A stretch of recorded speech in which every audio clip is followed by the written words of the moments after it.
TV조선과 조선일보가 공동으로 실시한 여론조사에서 이재명, 윤석열 후보 지지율이 오차 범위 내에서 접전 양상입니다. 배우자 호감도 조사에서는 김혜경, 김건희 씨 모두 10점 만점에 3점대로 낮았습니다. 민주당 이재명 후보가 노무현 전 대통령 뉴욕을 방문해 4기 민주정부를 만들어내겠다고 말했습니다. 국민의힘 윤석열 후보는 광주 5.18 민주묘지를 참배하고 광주와 영남을 잇는 아우토반 건설을 약속했습니다. 오미크론 변이 확산세 국내 코로나 신규 환자는 연일 3만 명을 넘었고 엿새 연속 최다를 기록했습니다. 누적 확진자도 100만 명을 넘었습니다. 북한이 핵미사일 개발을 지속하기 위해 가상화폐 거래소를 해킹하고 약 600억 원을 훔쳤다는 유엔의 분석이 나왔습니다.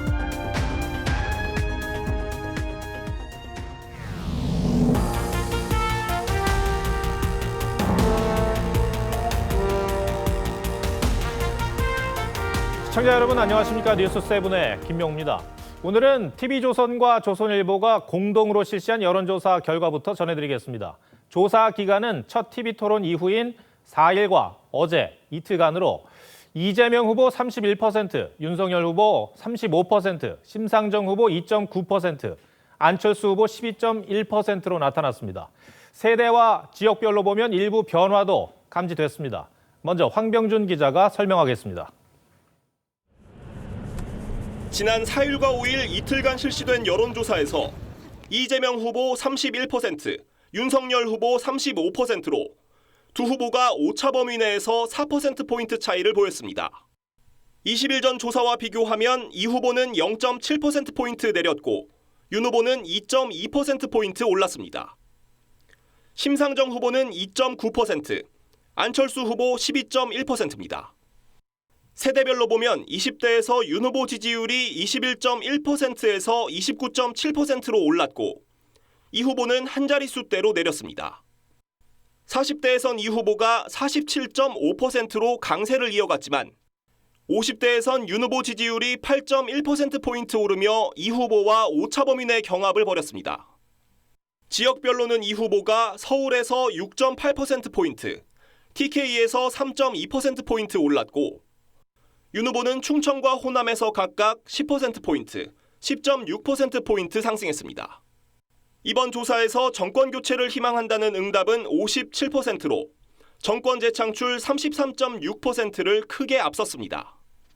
정당 지지도는 국민의힘이 36.5%, 민주당 30.1%, 국민의당 7%, 정의당 4% 순입니다. 이번 조사는 TV조선과 조선일보가 칸타코리아에 의뢰해 1,006명을 상대로 유무선 전화 면접 방식으로 진행됐습니다. 표본 오차는 95% 신뢰 수준의 플러스 마이너스 3.1%포인트입니다. TV조선 황병준입니다. 이번 조사에선 첫 사자 TV토론에 대한 평가도 질문했습니다. 각 당은 자신들의 후보가 잘했다고 했지만 지지층의 생각과는 차이가 있었습니다. 이재명, 윤석열 후보는 잘했다는 평가가 본인 지지율에 못 미쳤고 심상정 후보는 지지율을 웃도는, 안철수 후보는 비슷한 수치의 평가를 받았습니다. TV토론을 통해 지지 후보를 바꿀 생각이 없다는 응답은 80%가 넘었습니다. 계속해서 이광희 기자가 보도합니다. 지난 4일 열린 첫 TV토론 내용을 인지하고 있다는 응답자가 85.1%로 TV토론에 대한 유권자들의 관심이 높은 걸로 나타났습니다. 지지 여부와 관계없이 어느 후보가 가장 TV토론을 잘했다고 생각하는지 물었더니 이재명 후보 28.9%, 윤석열 후보 22.9%, 심상정 후보 11.9%, 안철수 후보 14.9%였습니다. 이재명, 윤석열 후보는 본인 지지율에 못 미쳤고 심 후보는 TV토론에 대한 호평이 지지율보다 9%포인트 높게 나타났습니다. 김지은 씨한테 네. 이 자리를 빌어서 정확하게 사과하실 용의가 있으십니까? 이재명 후보가 투기 세력과 결탁한 공범이냐 아니면 활용당한 무능이냐 둘 중에 하나예요. 다만 TV토론을 통해 지지 후보를 바꿀 생각이 없다는 응답이 84.4%에 달했습니다. 이재명, 윤석열 후보 지지층에선 지지 후보를 바꿀 생각이 든다는 응답이 각각 10%와 6%로 낮게 나타난 반면 심상정 후보 지지층은 17.3%, 안철수 후보 지지층은 22.4%가 바꿀 생각이 들었다고 답했습니다. 오는 8일 기자협회 주최 TV토론이 무산된 가운데 각 당은 국민적 관심사를 감안해 추가 토론을 위한 협의를 계속한다는 방침입니다. TV조선 이광입니다. 네, 정치부 황선영 기자와 함께 다른 조사 내용도 전해드리겠습니다. 이번 조사에서 이재명, 윤석열 후보의 부인 김혜경, 김건희 씨의 호감도와 야권 단일화 관련 의견도 물었습니다. 자, 황 기자, 배우자 호감도 조사는 어떻게 했습니까? 네, 매우 호감이 가면 10점, 전혀 호감이 가지 않으면 0점으로 점수를 매겨달라고 했습니다. 네, 그 결과 김혜경 씨는 평균 3.32점, 김건희 씨는 평균 3.06점이 나왔습니다. 네, 김혜경 씨는 상대적으로 활발한 활동을 보였는데 최근에 불거진 그 의혹들, 그것들이 영향을 미쳤다고 볼 수밖에 없겠죠. 네, 김혜경 씨는 이재명 후보와의 다정한 모습을 자주 드러냈죠. 연말엔 이재명 후보와 함께 크리스마스 캐럴에 맞춰 춤을 추는 영상을 찍어 화제가 되기도 했습니다. 자기야. 제가 잠시 기절을 했었는데 눈을 딱 뜨는 순간에 우리 남편이요. 이 사람아 하면서 막 울고 있는 거예요. 네, 그런데도 불구하고 최근에 법인카드 유용 의혹, 불법 의전 논란 등이 호감도에 영향을 미친 것으로 보입니다. 네, 김건희 씨의 경우에는 그 허위 이력 논란과 관련해서 직접 사과를 했습니다만 그래도 호감도가 낮네요. 네, 유튜브 촬영 기사와의 통화 녹취록이 공개되면서 팬카페 회원이 늘어나는 현상까지 벌어지기도 했는데요. 그래도 호감도는 상당히 낮았습니다. 네, 두 배우자에 대해선 극단적인 평가도 나왔는데 10점 만점 가운데 0점을 준 응답자도 김혜경 씨가 37.9%, 김건희 씨가 40%나 됩니다. 네, 이제 그래도 이제 이재명, 윤석열 후보의 지지율을 생각을 해보면 양 배우자의 호감도가 참 이례적으로 좀 낮은 것 같긴 해요. 네, 그 이 후보 지지자 가운데 17.9%가 또 윤 후보 지지자 중 29.4%가 각각의 배우자들에게 0에서 4점 사이에 낮은 점수를 줬습니다. 네, 후보들은 지지하지만 배우자는 또 별로라고 생각하는 경우가 많다는 의미로 보입니다. 네, 다른 조사 결과도 좀 알아보겠습니다. 단일화 여론은 어떻습니까? 네, 단일화 필요성에 대해선 필요하다 43.6%, 필요하지 않다 45.1%로 팽팽했습니다. 다만 야권 후보 단일화가 이뤄질 경우 오차 범위 밖에서 이 후보를 크게 앞서는 것으로 나타났는데요. 네, 윤석열 단일화를 가정한 3자 대결에선 이재명 30.3%, 윤석열 42.4%였고요. 또 안철수 단일화를 가정해선 이재명 25.7%, 안철수 45.6%였습니다. 네, 이렇게 수치가 나오면 단일화 필승론이 나올 수밖에 없겠어요. 네, 국민의힘 원희룡 정책본부장이 언론 인터뷰에서 박빙 대선에서 승리하려면 단일화를 해야 한다고 했고, 또 국민의당 최진석 상임선대위원장은 공식 입장은 완주라고 하면서도 정치는 생물이라고 여지를 뒀습니다. 네, 정권 교체를 바라는 여론이 높기 때문에 오차 범위 내 접전 상황이 이어지면 단일화 압력이 커질 수밖에 없는 상황인데요. 네, 국민의힘은 단일화에 대해 거론한 적도 없고 향후 계획도 논의한 바도 없다는 입장을 단호하게 밝혔습니다. 또 이준석 대표도 토론 이후 우리 후보 중심으로 표결집이 더 강하게 일어날 것이라면서 다자구도로도 승리할 수 있다고 자신했습니다. 주변에서 아무리 뭐라 그래도 후보 본인들의 결단이 필요한 부분이겠죠? 네, 윤 후보가 한 중진 의원에게 디지털 플랫폼 정부를 안 후보 같은 분이 이끌어주면 좋겠다고 말한 사실이 알려지면서 공동정부론을 염두에 둔 것 아니냐는 관측도 나왔습니다. 근데 제가 해당 의원과 직접 통화를 해보니까 안 후보에게 굉장히 좋은 인식을 갖고 있다는 의미다라면서도 단일화를 염두에 두고 한 말은 아니라고 했습니다. 또 윤 후보 역시 안 후보를 지칭한 건 아니라고 했습니다. 한 관계자는 윤 후보가 열심히 선거운동하는 안 후보에 대한 예의가 아니다라면서 단일화 언급을 자제할 것을 주문했다고 합니다. 앞으로 한 주 동안 나오는 안철수 후보의 지지율 추이도 단일화의 어떤 관건으로 작용을 할 것 같습니다. 네, 4차례의 저희 조사 추이를 보면요. 이 후보는 30%대 초반 지지율을 유지하고 있고 윤 후보는 경선 컨벤션 효과를 누리던 11월 말 지지율을 일부 회복한 모습입니다. 네, 안 후보는 10%대 초반에서 추가 반등을 하지 못하고 있는데요. 본선에서 득표율 10%를 달성하지 못하면 선거 비용을 한 푼도 보전받지 못하기 때문에 15일 공직선거운동 시작을 앞두고 한 주 동안 현실적인 고민도 하지 않을 수 없을 것으로 보입니다. 네, 황선영 기자 잘 들었습니다. 오늘이 지나면 대선까지는 꼭 4번의 주말만 남겨두게 됩니다. 각 후보들의 발걸음도 바빠졌는데 오늘 4명 후보의 움직임을 이채림 기자가 전해드립니다. 이재명 후보가 너럭바위에 두 손을 올리고 한참을 흐느껴 옵니다. 동아마를 찾은 이 후보는 노무현 전 대통령의 참혹했던 순간을 잊기 어렵다며 노 전 대통령이 꿈꿨던 지역 균형 발전을 이루겠다고 공약했습니다. 관칙과 특권이 없는 사람 사는 세상을 이재명이 반드시 완수하겠습니다. 이 후보는 영호남과 제주를 초광역 단일 경제권으로 묶는 남부 수도권 구상을 밝히고 2029년 가덕도 신공항 개항과 2030년 엑스포 유치 등을 약속했습니다. 윤석열 후보는 정치 입문 이후 세 번째로 5.18 민주묘지를 찾았지만 일부 단체의 저지에 막혀 분양은 하지 못했습니다.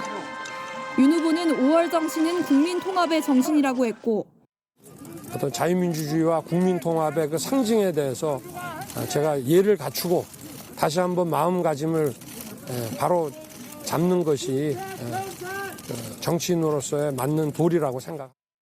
김대중 컨벤션 센터에서 열린 선대위 행사에서도 통합을 강조했습니다. 윤 후보는 광주를 AI 대표 도시로 만들고 광주와 전남 영암을 잇는 고속도로를 속도 제한 없는 독일 아우토반처럼 만들어 자율주행차 개발에 활용하겠다는 공약도 제시했습니다. 심상정 후보는 성별 임금 격차를 해소하는 법안을 만들겠다고 했고 안철수 후보는 자영업자를 만나 밀집, 밀접, 밀폐 규정을 준수하는 업체라면 영업시간 제한은 없어야 한다고 했습니다. TV조선 이채림입니다. 다음 소식입니다. 저희 취재진이 강남 한 클럽의 영업 상황은 어떤지 살펴봤습니다. 새벽 5시부터 손님을 받기 시작하는데 수백 명이 모여 춤과 술을 즐기고 있었습니다. 마스크를 제대로 안 한 손님이 적지 않았지만 제지하는 사람은 없었습니다. 코로나 탓으로 예전처럼 즐기지 못해 답답한 마음은 이해하지만 한편으론 다른 세상 같다는 생각도 듭니다. 전준영 기자가 현장 취재했습니다. 신나는 음악에 화려한 조명, 젊은 남녀들이 빼곡히 모여 춤을 추고 있습니다. 새벽 6시인데도 손님이 가득하고 마스크를 쓰지 않은 채 담배를 피고 술을 마시는 손님이 곳곳에 보입니다. 저는 어차피 오미크론 하나 걸렸었기 때문에 그래서 뭐 전혀 상관없어요. 6명 넘게 모여 춤을 춰도 제지하지 않고 일부 종업원조차 마스크를 제대로 하지 않고 있습니다.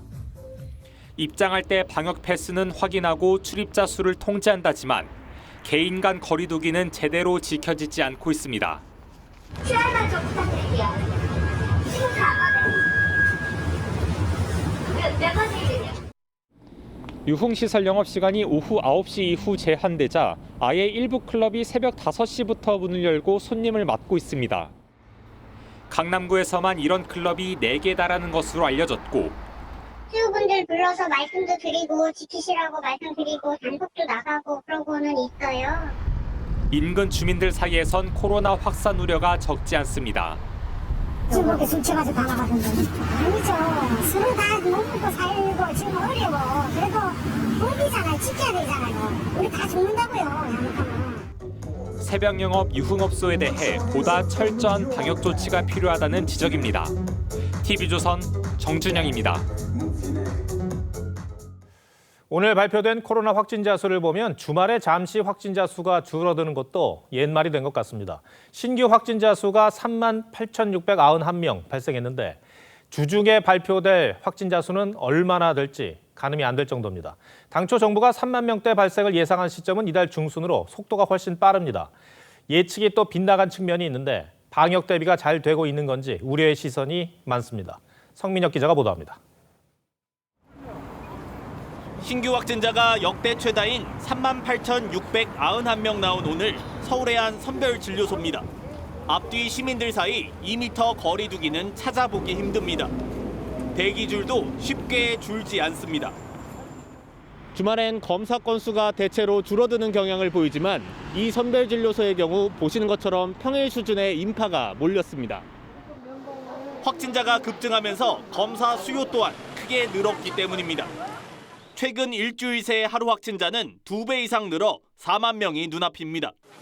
올 초 정부가 예측한 속도보다 빠른 셈입니다. 설 연휴 기간 동안 확산세를 통제하지 못하면 2월 말에는 하루 10,000명에서 15,000명 규모의 신규 확진자 발생이. 방역 당국은 최악의 경우 이달 중순 확진자 37,000여 명 발생을 예측했습니다.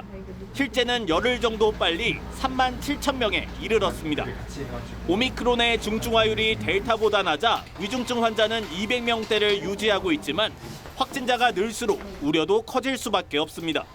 위중증 비율이나 사망률도 요새 맨날 비교하는 독감에 비해서는 월등히 높은 거거든요. 대응 가능한 범주인가에 대한 고민이 좀 계속 있어야 돼요. 정부는 감염 취약지대로 꼽히는 학교 방역 방안을 내일 발표할 예정입니다. TV조선 성민혁입니다.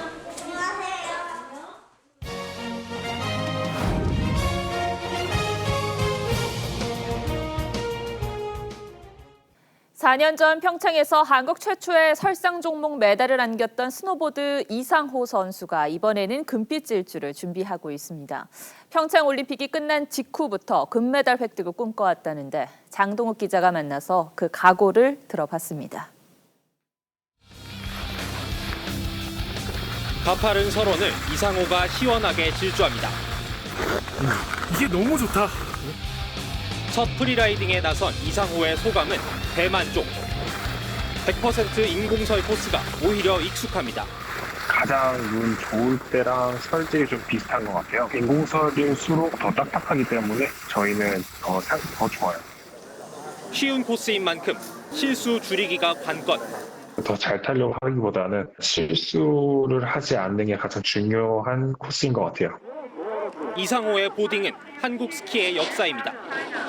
2017 삿포로 동계 아시안 게임에선 우리 스노보드 사상 첫 금메달을 따냈고 4년 전 평창에서는 은메달로 대한민국 사상 첫 설상 종목 올림픽 메달리스트가 됐습니다.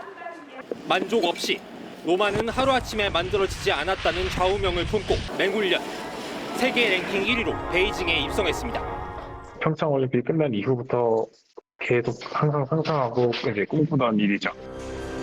평소 마블 영화를 즐겨본다는 이상호. 그의 최애 캐릭터는 캡틴 아메리카입니다. 도핑을 하긴 했지만 정직하고 착하고 굉장한 노력파이기 때문에 좋은 모습으로 많은 이제 감동 드릴 수 있도록 열심히 하겠습니다. 4년 전 역사를 써냈던 이상호. 오는 8일 시상대 최정상을 향해 누구보다 빠르게 질주합니다. 베이징에서 TV조선 장도웅입니다. 네, 한 차장검사가 내던진 사표로 불거진 성남FC 수사 무마 의혹이 답보 상태입니다. 이례적으로 김호수 검찰총장이 사직 배경을 조사하라고 지시 내렸는데 지금까지 가시적인 움직임은 없고 열흘째 경위 파악 중이라고만 합니다. 권영석 기자입니다. 수원지검 성남지청 박하영 차장검사가 성남FC 의혹 수사가 제대로 이뤄지지 않는다며 항의성 사표를 낸 건 지난달 26일. 김호수 검찰총장은 즉각 수원지검에 경위 파악을 지시했습니다. 다음 날 성남지청은 경위보고서를 작성해 수원지검에 보고했고 28일엔 이와 별도로 성남지청 사건 담당 검사가 작성한 50페이지 분량 수사 보고서까지 대검찰청에 보고된 것으로 알려졌습니다. 하지만 수원지검은 이후 열흘이 넘도록 대검에 최종 보고서를 제출하지 않았습니다. 대검도 최근까지 수사 보고서와 관련해 담당 검사나 박하영 차장검사 등에게 확인 연락을 하지 않은 것으로 전해졌습니다. 이 때문에 검찰 안팎에서는 대검부터 진상 파악 의지가 부족한 게 아니냐는 지적이 나옵니다. 검찰 관계자는 수사 보고서를 제출한 담당 검사를 상대로 확인조차 하지 않은 건 이례적이라고 했습니다. 대검은 이와 관련해 아직 수원지검 경위보고서 최종본을 받지 못했다며 보고서를 확인한 뒤 조치 여부를 검토할 것이라 밝혔습니다. TV조선 권영석입니다. 이재명 후보의 변호사비 대납 의혹을 제기했던 제보자 이모 씨가 지난달 숨진 채 발견된 일이 있었는데요. 최종 부검 결과가 나왔습니다. 심장 질환, 즉 병사로 사망한 것으로 결론 내렸습니다. 경찰은 조만간 사건을 종결할 방침입니다. 차순우 기자입니다. 지난달 8일 한 손에 봉투를 든 채 숙소로 들어가는 이모 씨. 이후 모습을 드러내지 않다. 사흘 뒤 밤 8시 42분쯤 숙소 침대 위에서 숨진 채 발견됐습니다. 국가수는 이 씨의 사망 원인이 심장질환인 대동맥박리 및 파열로 추정된다는 최종 부검 결과를 내놨습니다. 외상은 없었고 혈액과 약동물 검사 등에서도 범죄 혐의점은 발견되지 않았습니다. 경찰은 부검 결과에 따라 이 씨의 사망 원인을 병사로 결론 내리고 사건을 내사 종결할 방침입니다. 1차 소견 말씀드렸던 그거하고 다를 게 없어요. 다른 게 더 나온 게 없어요. 이 씨 유가족은 국가수 부검 결과를 수용한다는 입장을 밝혔습니다. 이 씨는 더불어민주당 이재명 후보의 2018년 공직선거법 위반 사건 당시 변호인 수임료 등 20억 원어치를 한 기업이 대납한 의혹과 관련한 녹취록을 시민단체에 제보했습니다. 해당 단체는 녹취록을 근거로 이 후보를 공직선거법상 허위사실 공표 혐의로 지난해 10월 검찰에 고발했습니다. TV조선 차순우입니다. 요즘 장보기가 무서울 정도로 밥상 물가가 뛰는데 기름값도 다시 치솟고 있습니다. 공급망 병목 현상에다가 우크라이나 긴장까지 고조되면서 전 세계가 인플레 공포에 시달리고 있습니다. 오늘의 포커스는 임유진 기자가 우크라이나 긴장으로 촉발된 글로벌 인플레 공포에 맞춰봤습니다. 핵무기를 탑재할 수 있는 러시아의 전략 폭격기가 날아오릅니다. 러시아가 폭격기 2대를 동원해 우크라이나와 국경을 맞댄 벨라루스에서 무력 시위를 벌인 겁니다. 이에 맞서 미국은 나토와 함께 항공모함을 동원한 훈련을 실시하고 동유럽의 병력을 속속 배치하고 있습니다. 우크라이나 내부에서는 러시아의 침공 가능성에 대비해 민간인들도 사격 훈련을 받고 있습니다. Вторгнення в Україну прямо вже і зараз станом на цей момент не спостерігається. Тому підстав для паніки, переляку, втечі, пакування якихось чемоданів немає. 일촉즉발의 긴장 속에 글로벌 경제는 휘청이고 있습니다. 주요 산유국인 러시아가 석유 생산을 줄일 수 있다는 우려에 국제 유가는 7년 만에 90달러를 돌파했고 덩달아 곡물가와 식료품 값도 뛰고 있습니다. OECD 회원국들의 물가 상승률이 30년 만에 최고치로 치솟을 정도로 전 세계가 우크라이나발 인플레 공포에 휩싸여 있습니다. And that high inflation imposes significant hardship, especially on those least able to meet the higher costs of essentials like food, housing, and transportation. 국제 유가에서 시작된 도미노식 물가 상승은 우리에게도 갈등의 불입니다. 소비자 물가는 넉 달째 3%를 넘어섰고 밥값부터 커피값까지 안 오른 게 없습니다. 특히 지난달 기름값은 16% 이상 뛰었습니다. 같은 금액으로 기름을 넣는데도 기름 게이지 올라가는 게 틀리더라고요. 한 10만 원 이상은. 이대로라면 정부의 유류세 인하에도 휘발유 값이 이달 내 최고가를 갈아치울 기세입니다. 우크라이나 TF를 구성한 정부는 유류세 인하 연장을 검토하고 있지만 상황은 녹록지 않습니다. 곧 풀릴 추경이 물가를 더 자극할 수 있는 데다 1,200원대를 넘나드는 환율은 체감 물가를 더 끌어올리는 변수입니다. 여전히 주가라든가 에너지 쪽 그리고 원자재 가격 쪽에서의 불안 요인, 추경으로 이제 돈이 많이 풀리는 이제 그런 부분. 이번 겨울에 한파 때문에 이제 신선식품 가격이 좀 올라갑니다. 월급 빼곤 안 오른 게 없다고 하는데 먼 나라 우크라이나에서 시작된 인플레 공포로 서민들의 한숨만 깊어지고 있습니다. 뉴스7 포커스였습니다. 부동산 시장 침체 신호가 신규 분양 시장에서도 나타나고 있습니다. 한 달 만에 미분양이 25% 넘게 늘어난 건데 일부 지역의 경우 계약금으로 1,000만 원만 내면 전매까지 가능한 계약금 정액제까지 다시 등장하고 있습니다. 지선호 기자가 보도합니다.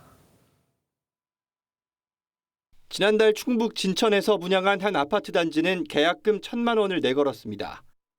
비규제 지역이라 계약만 하면 분양권 전매도 가능합니다. 1,000만 원 내면은 계약서가 발급이 되는 거죠. 계약서 상에 1차 계약금 한 달 이내에 2차 계약금 전매도 봐도 되죠. 건설사가 미분양을 막기 위해서 계약자의 자금 부담을 줄여준 건데 최근 한 달 사이 전국에서 분양한 아파트 단지 43곳 가운데 12곳이 1,000만 원만 내면 계약을 가능하게 했습니다. 반면 전매 제한이 걸려있는 서울 등 수도권 분양시장인 수십 대 1 경쟁률을 기록하고도 자금이 부족해 줍줍이라고 불리는 무순위 청약을 진행하는 사례가 나옵니다. 또 막상 계약을 하러 오시라고 하는데 계약금까지 신용대출을 받아서 오셔야 되는 이런 상황이다 보니까 지난해 12월 전국 미분양 주택은 17,710가구로 한 달 전보다 25.7% 늘었습니다. 지방 미분양이 대부분을 차지했습니다. 지금까지는 당첨을 노린 묻지마식 청약이 많았다면 앞으로는 입지와 가성비를 고려한 신중한 청약이 나타날 것으로. 대출 규제에 더해 대선을 앞두고 부동산 정책의 불확실성이 커지면서 분양 시장에서 지방과 수도권, 동반 침체 가능성이 높아지고 있습니다. TV조선 지선호입니다.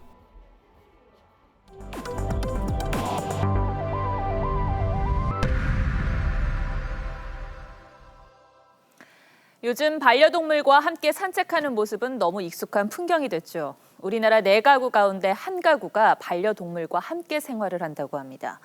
이렇게 반려동물을 키우는 가정이 늘면서 관련 용품 시장이 커지는 것은 물론이고 IT 기술을 활용한 스타트업들도 생겨나면서 투자도 늘고 있습니다. 이유경 기자가 취재했습니다. 강아지에게 장난감 공을 주고 기다려. 가져오라고 지시합니다.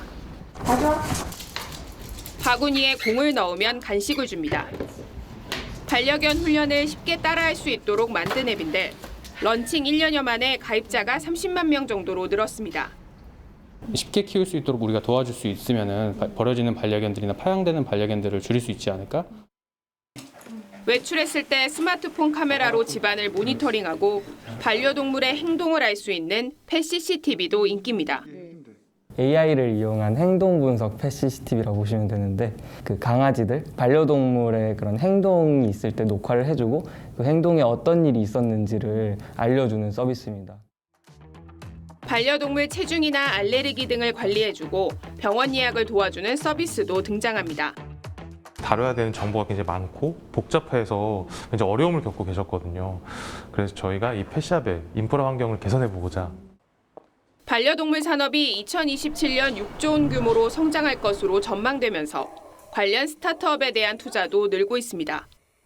반려동물이 그런 시기에 개화기고 본격화되고 있다고 보시면 될 것 같아요. 투자에 대한 기회가 많은 산업군 중에 하나라고 보시면 될 것 같습니다. 기발한 아이디어와 IT 기술로 무장한 스타트업들이 진출하면서 반려동물 산업이 새로운 비즈니스로 주목받고 있습니다. TV조선 이유경입니다. 네, 그런데 반려동물을 사랑으로 대하지 않는 일부의 행태 때문에 동물 학대가 요즘 사회에서 대두되는 문제 중 하나인데요. 개와 고양이 수십 마리를 데려다 수집한 뒤 먹이도 제대로 안 주고 돌보지도 않아 고통 속에 놓여 있기도 합니다. 이렇게 방치된 동물을 발견해도 구조하기도 주인을 처벌하기도 쉽지가 않다고 합니다. 송민선 기자가 보도합니다. 오물로 범벅이 된 우리 안에 개와 고양이 수십 마리가 뒤엉켜 있습니다. 일부 동물은 얼마나 굶었는지 다른 동물 사체에까지 입을 댑니다. 어떡해, 난 못 보겠어. 저거 어떡해, 저거 뭐야, 고양이야, 뭐야? 지난해 8월 충남 태안의 한 농장에서 개와 고양이 80여 마리가 먹이도 제대로 먹지 못한 채 방치됐다가 구조됐습니다. 지난해 12월엔 서울 동대문구 5평짜리 원룸에서 고양이 32마리가 방치된 채 발견됐습니다. 동물을 데려다 모으기만 하고 제대로 돌보지 않는 동물 수집, 애니멀 호딩입니다. 처음에는 가여운 마음에 동물을 들여다가 중성화가 안 된 상태에서 감당할 수 없는 수준으로 동물이 늘어나고 환경이 점점 열악해지는 케이스도 있고. 애니멀 호딩은 동물 학대로 분류되지만 주인이 소유권을 주장하면 구조하기가 쉽지 않고 학대의 고의성이나 상해 의도 등 입증이 어려워 소유자 처벌도 어렵습니다. 처벌과 동시에 뭐 그런 이제 지자체에서 충분히 이제 관리 감독을 해야 되는 부분도 있어요. 하나의 사회적 문제라는 거를 좀 이제 인식할 필요가 있는. 동물보호 단체 등에 따르면 동물 수집 방치 현장은 전국에 수십여 곳. 관리 감독 사각지대 속 방치된 반려동물들이 고통받고 있습니다. TV조선 송민성입니다. 모로코에서 우물에 빠진 5살 어린이가 나흘 만에 구조됐는데 안타깝게도 목숨을 잃었습니다. 밤새 현장을 지키며 소년의 생황을 바랐던 국민들은 슬픔에 빠졌습니다. 유혜린 기자입니다. 우물 안으로 특수 카메라를 내려보내자 어린아이가 움직이는 모습이 보입니다. 올해 5살인 나야머람으로 지난 1일 32m 깊이의 우물에 빠졌습니다. اللي غبر عليا البارح من نص النهار بقى لحد الان نطلب الله ونترجى في الله يطلعوا لي من تما حي يرزق. 수백 명의 시민들이 밤낮으로 현장을 지키며 아이의 생환을 위해 기도했습니다.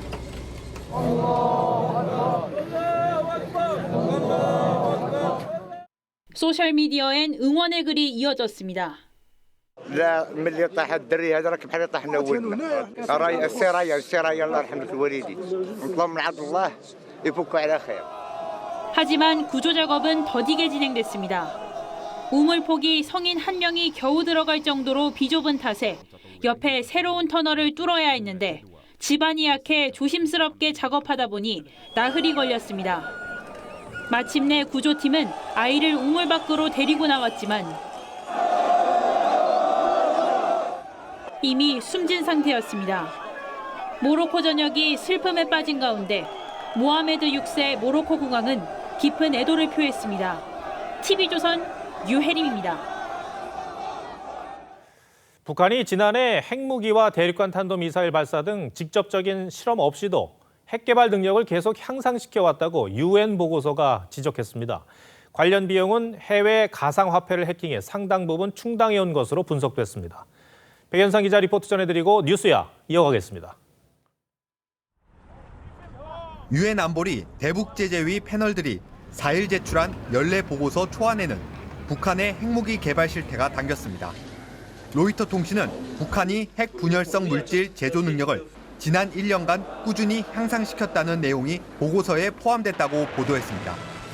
특히 북한은 지난 1년 동안 핵실험이나 대륙간 탄도미사일 ICBM을 발사하지 않았음에도 관련 개발이 계속됐다고 지적했습니다. 북한은 올 1월에만 탄도미사일 9발을 발사해 월별 역대 최다를 기록하기도 했습니다. We had ballistic missiles testing throughout the past 4 years. It never stopped him, so we have to keep up the pressure. 핵무기 개발 등에 필요한 자금 상당 부분은 가상화폐 거래소를 사이버 공격해 충당해온 것으로 보고됐습니다. 유엔 전문가들은 북한이 2020년부터 지난해 중반까지 북미와 유럽, 아시아 등 가상화폐 거래소 3곳을 공격해 약 5천만 달러, 우리 돈 약 600억 원을 훔쳤다고 분석했습니다. 북한은 이와 함께 코로나19로 거의 중단된 불법 해상 활동을 재개할 움직임을 보이고 있다고 진단했습니다. TV조선 백연상입니다.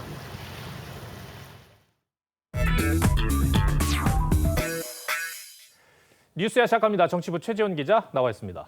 첫 번째 물음표 볼까요? 네, 첫 번째 물음표는 김혜경 의혹, 의도적 폭로라고입니다. 여권에서 제보자 A씨의 폭로에 대해서 의도가 느껴진다 이런 주장을 제기하고 있어요. 네, 민주당 현근택 선대위 대변인이 어제 SNS에 A씨가 공무원직을 그만두지 않고 또 통화를 일일이 녹음하고 대화를 캡처한 것을 놓고 다분히 의도적이다 이렇게 문제를 삼은 겁니다. 또 지시에 문제가 있다고 생각되면 그만두면 됐을 것이다 이런 주장도 했습니다. 지금 나오는 내용을 보면 제보자 A씨는 피해자로 보이는데 문제가 있으면 그만두지 그랬냐.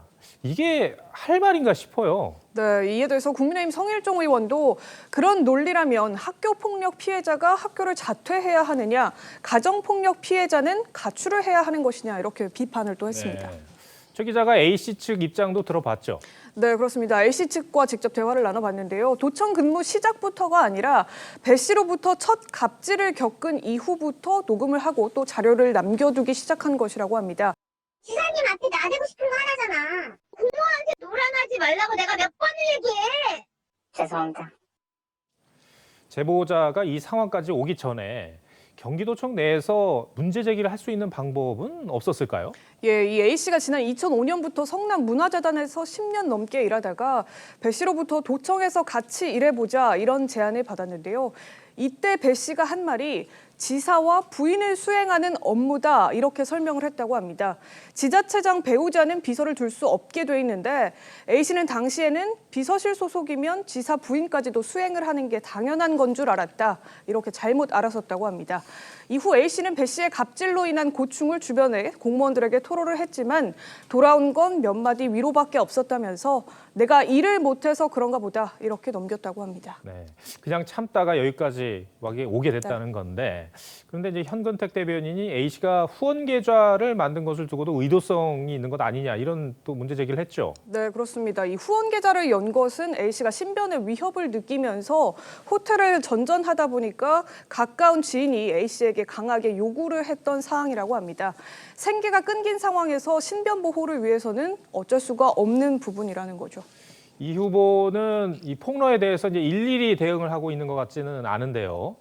그런데 이 폭로 이후에 이 후보 측에서 제보자에게 혹시 연락을 취했다거나 그런 일이 있었습니까? 네, 이것도 확인해 봤는데 네. 배 씨와 이 후보 측근 인사들의 연락이 언론에 보도된 이후에는 일절 연락이 오지 않았다고 합니다. 네. 배 씨도 최근 A 씨와 나눈 텔레그램 대화들을 모두 삭제를 한 이후에 아예 탈퇴를 했고요.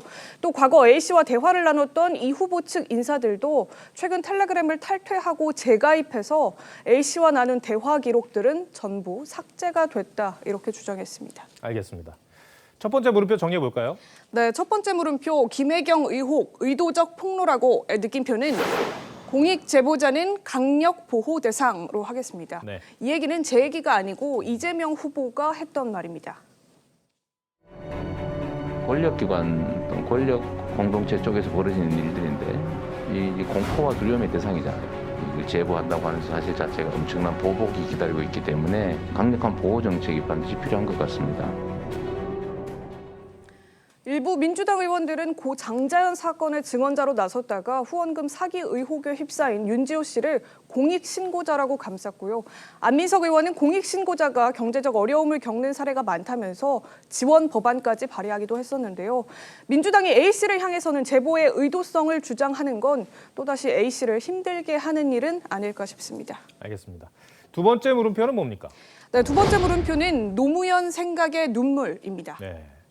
어제 윤석열 후보가 제주를 찾았는데 그래서 노무현 전 대통령을 언급하다가 뭔가 이게 좀 울컥하는 그런 모습이 나왔거든요. 근데 이게 화제가 됐어요. 네, 영상으로 먼저 확인해 보시죠. 네. 저는 노무현 전 대통령의 고뇌와 결단을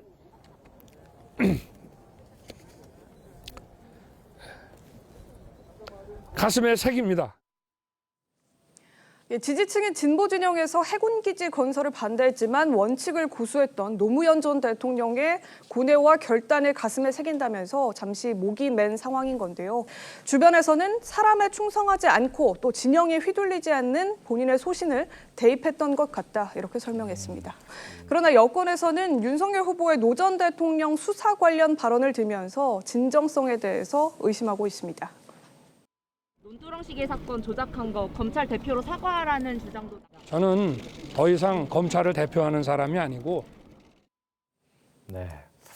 앞서서도 봤습니다만 이재명 후보도 노무현 전 대통령을 생각하면서 눈물을 쏟았죠. 네, 오늘이죠. 그리고 또 어제 부산에서는 부산 출신인 노 전 대통령과 본인을 빗대면서 지지를 호소하기도 했습니다.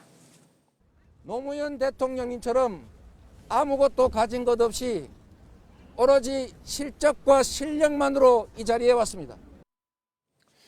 그런데 민주당에서는 그 노무현 전 대통령이 이재명 후보를 지지한다는 영상을 올렸다가 논란이 되고 있어요. 네, 이 노무현의 편지 이런 제목의 영상물이 민주당 공식 유튜브 계정에 올라온 건데요. 노 전 대통령 목소리를 흉내낸 음성으로 이 후보 지지 의사를 밝힌 겁니다. 네. 제 아내 권양숙 여사님도 저 닮은 이재명 후보를 지지했다고 하더니 두 번 생각해도 이재명이고요.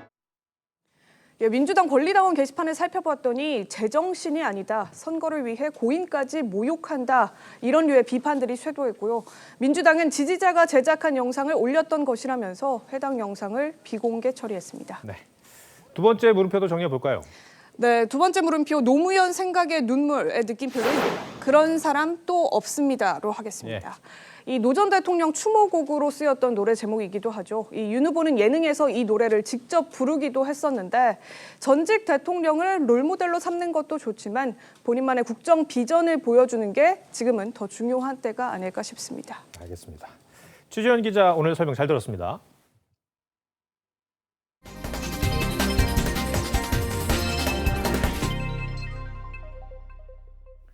영국 엘리자베스 2세 여왕이 즉위 70주년을 맞았습니다.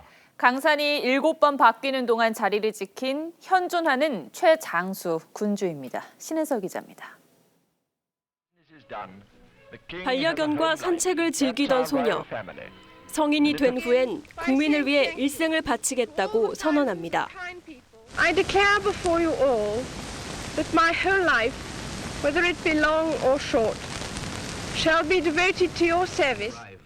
그날은 예상보다 일찍 찾아와 1952년 엘리자베스 2세 여왕은 25살에 왕위에 올랐습니다. 14명의 영국 총리를 겪고 현대사의 주요 인물들을 만났습니다. You and I have spent most of our lives believing that this evening could never happen. 영국인의 정신적 지주로서 존경을 받았지만 아들 찰스 왕세자 부부의 이혼과 다이애나의 사망으로 따가운 시선을 감내해야 했습니다. I want to pay tribute to Diana myself. 손자 해리 부부의 왕실과의 결별, 차남 앤드류 왕자의 성폭행 혐의 등으로 왕실의 명예가 실추되기도 했습니다. 지난해 남편 필립 군과 사별한 여왕은 건강이 썩 좋진 않은 것으로 알려졌습니다. 하지만 즉위 70주년을 맞아 반려견과 함께 국민 앞에 섰습니다. Somebody else can finish it off. Do the rest of it. 여왕은 찰스 왕세자가 왕위에 오르면 재혼한 부인 커밀라가 왕비 칭호를 받길 바란다고 했습니다. 역사상 재위 70년을 넘긴 왕은 루이 14세 등 4명뿐이고 영국에선 엘리자베스 2세 여왕이 처음입니다. TV조선 신은서입니다.